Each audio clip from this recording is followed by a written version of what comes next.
악성 직원이 자꾸 전파하고 뒷담화하고 두세 명씩 나가고 막 이런 상황이 벌어지죠. 직원을 관리하려면 직원 관리를 할 수 있는 방법을 많이 배워야 되거든요. 실수하면 고마워, 실수해줘서. 어차피 네가 아니었어도 다른 사람 또 실수했을 거야. 하지만 내일부터 우리가 실수 안 하면 어떻게 해야 될까? 이런 식으로 끌고 가는 게 훨씬 좋거든요. 문제를 사람한테 찾기 시작하면 그 사람을 교체하면 새로운 사람이 오면 또 그 사람한테 문제가 있겠죠. 바뀌는 건 없는 거예요. 바뀌어야 될 거는 사장인 내가 바뀌어야 된다는 거죠.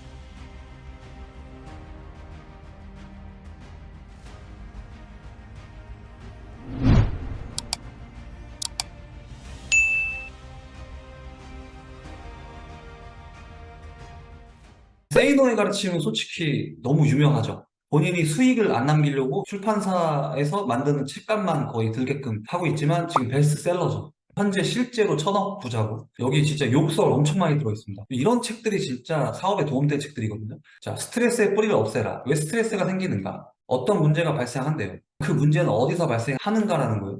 보통은 일이나 인간 관계에서 발생하는데 스트레스라는 건 결과적으로 일과 인간 관계에서 발생한 문제가 풀리지 않아서 생긴다는 거예요. 그럼 왜 그 문제가 안 풀리는 것일까라는 건데 푸는 방법을 모르기 때문이라는 거예요. 그럼 또 왜 모르는가라고 봤을 때 이 저자는 책도 안 읽고 공부도 안 하기 때문이라는 거예요. 당연히 그렇겠죠. 책을 안 읽고 공부를 안 하니까 내가 경험해본 지식에서만 이 문제를 해결하려는 의사결정을 하겠죠. 그 의사결정의 수준이 되게 제한적일 수밖에 없겠죠. 과감하게 말하면 좀 수준 떨어질 수밖에 없겠죠. 자, 왜 공부를 스스로 안 하는가라고 봤을 때 게으르기 때문이래요. 스스로의 판단과 생각을 우물한 개구리처럼 최고로 여긴대요. 고정관념에 빠져 있는 거죠. 한 달에 책 한 권도 안 보고 공부는 학원이나 학교에 가야만 하는 걸로 믿는데요.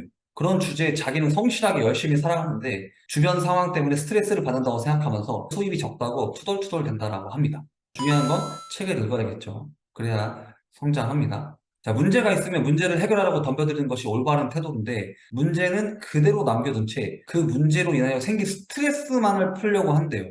그렇게 한다면 근본적인 원인은 남아있죠. 자, 휴식을 충분히 갖고 쉬라고 한 달을 바닷가 해변에서 뒹굴어버려요. 백날을 하하고 웃어보라고 합니다. 문제가 해결되는가? 웃기는 소리들 그만하라고 합니다. 가장 정확한 방법 역시 스트레스를 주는 문제의 원인, 그 원인을 뿌리째 뽑아버리는 거예요. 저도 이걸 되게 좋아하거든요. 그래서 뭔가 직원 관리를 하고 싶어요. 직원 관리를 하고 싶으면 우리가 음식을 만드는 거랑 똑같은 거 개념이거든요.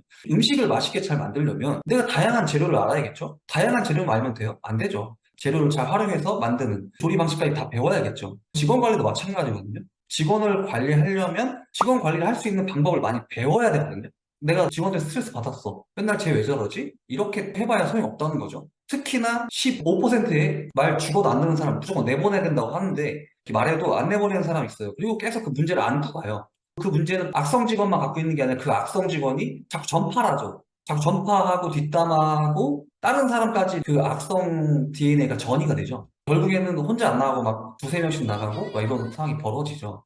그래서 항상 뿌리째 뽑아야 된다라고 제가 말씀을 드리고 있고요. 그리고 알바생들이나 직원들이 하는 그 실수 자체에 너무 매몰되지 말라고 하거든요. 실수하면 그냥 칭찬해주라고 제가 주로 얘기를 해요. 저도 한때는 엄청 뭐라고 했죠. 심한 소리도 하고 크게 막 소리도 윽박 지르고 뒤를 따로 불러서 막 동기부여하고 마인드 세팅하고 성격 고치려고 하고 막 별의별 짓을 다 했죠. 제가 한 2년 반 동안 했다고 강의할 때마다 많이 얘기하고 있는데 그렇게 한다고 문제는 해결 안 되죠. 현상만 해결되죠. 잠시 2, 3주 지나면 똑같은 문제 되풀이 계속되죠. 그러니까 실수할 땐 칭찬해주면 돼요. 어차피 그 사람이 실수했다는 건 다른 사람도 똑같이 실수할 건데 미리 이 사람이 실수했다고 생각하면 마음 편해요. 다만 그 실수가 내일부터 안 벌어지려면 우리가 어떤 매뉴얼을 갖춰서 어떻게 문제를 해결하면 될 것인가 그렇게 보는 거죠. 그걸 같이 함께 상의해주면 좋아요. 고마워, 실수해줘서. 어차피 네가 아니었어도 다른 사람 또 실수했을 거야. 하지만 내일부터 우리가 실수 안 하면 어떻게 해야 될까? 한번 해결책 좀 같이 의논하자. 이런 식으로 끌고 가는 게 훨씬 좋거든요. 그게 더 생산적이에요. 솔직히 그 근본 문제를 해결하겠는데 직원들이 함께 참여해주는 참여율이 굉장히 올라가. 무슨 일이든지 더 잘하는 방법이 있대요. 이 저자의 경험에 의하면 가장 골치 아픈 직원은 자기 기준으로 일하는 사람들이래요.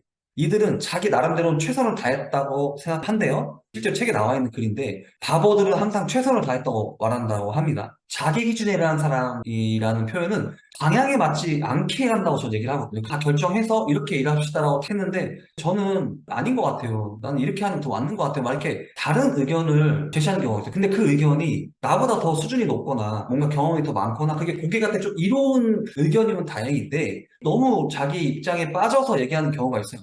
그거는 방향에 맞지 않는다고 생각해요. 그래서 저는 직급 체계를 중요시 여기고 점장의 직급에 있는 사람들의 편을 항상 먼저 듭니다. 매니저와 점장의 트러블이 있을 때도 저는 무조건 점장 편을 들고 점장의 방향에 맞지 않게 일하는 것에 대해서는 전 일을 못한다라고 표현까지 씁니다. 사람들이 내게 웬 책을 그렇게 읽느냐고 물을 때마다 내가 준 대답은 내가 경영을 제대로 하고 있는 것인지, 내가 제대로 살아가고 있는 것인지, 자기 도취에 빠진 건 아닌지, 내가 똥 묻은 개인데 겨 묻은 개를 탓하기만 하는 건 아닌지, 내 눈 속에 들보는 못 보고 남의 눈 속에 티끌만 보는 것은 아닌지, 내가 제대로 일을 효과적으로 처리하는 것인지 등등이 불안하고 확인받기 위해서 이 사람은 계속 책을 읽는다라고 표현을 써요. 특히 이거. 남의 눈 속에 티끌만 보는 것은 아니죠. 전 이 티끌만 봤어요. 모든 문제는 직원들과 알바생한테 있다고 생각했어요, 저는. 근데 책을 저도 읽고 하나하나 도입해 가는 과정 속에서 시스템을 만들어 가는 과정 속에서 모든 문제가 저한테 있다라는 생각을 했고, 그러니까 모든 게 일사천리적으로 다 소스 풀리더라고요.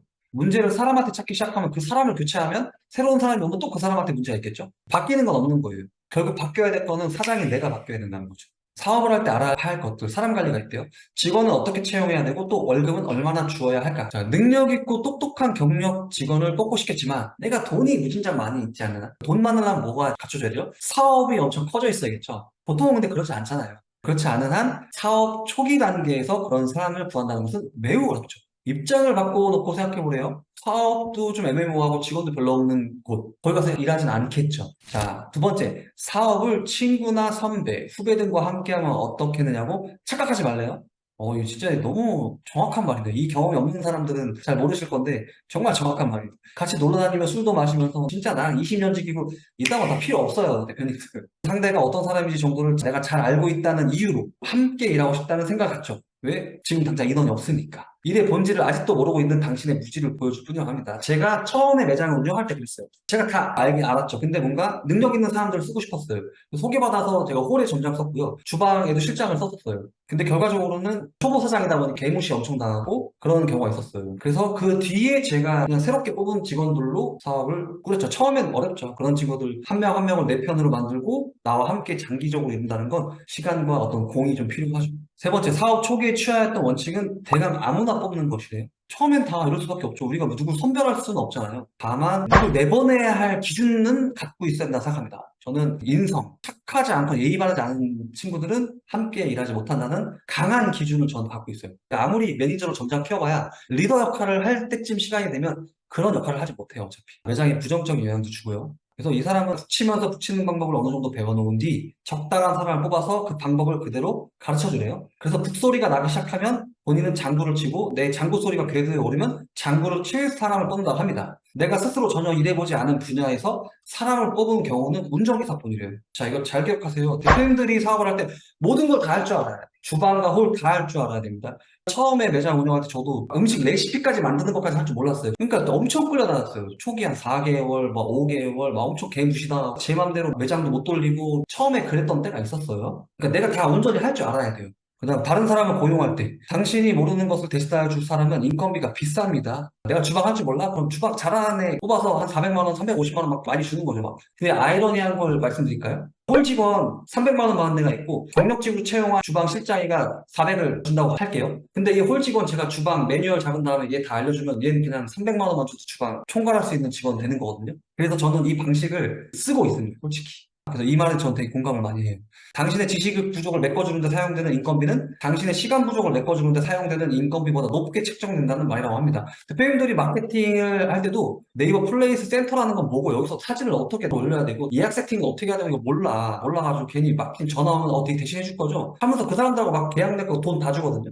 마케팅 업체에 안 쓸 수는 없어요. 다만 대표님들이 네이버 플레이스 광고, 소상공인 광고 세팅 이런 기본 세팅이나 수정은 대표님들 다 할 줄 알아야 돼요. 물론 마케팅 업체 써야 되지만 기본적인 건 좀 할 줄 알자. 이런 거예요. 자, 직원이 스스로 알아서 공부하고 관련 업무 지식을 자발적으로 증가시켜 나갈 것을 기대하지 마세요. 하지만 혹시라도 그런 직원을 만났다면 봉급도 처음 약속한 것보다 대폭 올려주고 절대 놓치지 말래요. 솔직히 수동적으로 일하는 두세 명 직원보다 차라리 얘한테 월급 이빠이 주고 하는 게 좋다라고 책엔 더 자세하게 나와 있긴 합니다. 저는 이걸 직급책으로 좀 풀어나가는 편이에요. 점장을 압도적으로 좀 월급을 많이 준다. 부점장하고도 격차를 많이 벌려라. 이렇게 말씀 많이 드리는데 결국 사업 초기의 직원 고용의 핵심은 반복적인 일을 대신할 사람을 구하는 거죠.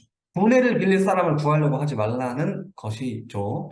분해는 대표님이 할애를 하셔야 됩니다. 두뇌를 맡길 수는 없어요. 대표님이 할 일은 계속 기획적인 걸 하는 거예요. 마케팅을 어떻게 할까? 브랜딩을 어떻게 할까? 메뉴 기획을 어떻게 할까?